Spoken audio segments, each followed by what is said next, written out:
জাকসু নির্বাচন নিয়ে যা বললেন জামায়াত আমির।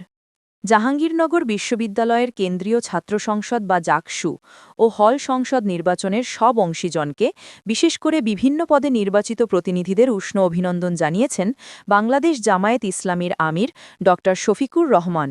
শনিবার ১৩ই সেপ্টেম্বর রাতে নিজের ভেরিফায়েড ফেসবুক অ্যাকাউন্টে এক পোস্টে এ অভিনন্দন জানান তিনি। পোস্টে জামায়াত আমির লেখেন, অভিনন্দন জাকসু। আলহামদুলিল্লাহ, শেষ পর্যন্ত জাহাঙ্গীরনগর বিশ্ববিদ্যালয়ে ছাত্র সংসদ নির্বাচনে সামগ্রিক কার্যক্রম সমাপ্ত হল। তিনি লেখেন, নির্বাচনে প্রতিদ্বন্দ্বিতাকারী সব অংশীজনকে অভিনন্দন।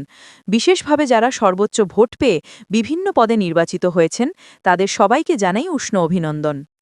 নির্বাচিতদের দায়িত্ব স্মরণ করিয়ে দিয়ে জামায়াত আমির আরও বলেন, আমরা আশা করব ছাত্র সমাজের অর্পিত আমানত রক্ষায় তারা সর্বোচ্চ গুরুত্ব দেবেন। এ কাজে মহান আল্লাহ তাদের সহায়তা করুন। ড শফিকুর রহমান সামগ্রিক নির্বাচনী প্রক্রিয়ায় বিশ্ববিদ্যালয় প্রশাসন, নির্বাচন কমিশন এবং নির্বাচন পরিচালনায় সংশ্লিষ্ট সবাইকে ধন্যবাদ জানান। পাশাপাশি সরকার ও আইনশৃঙ্খলা রক্ষাকারী বাহিনীর আন্তরিকতা ও নিষ্ঠার প্রশংসা করেন।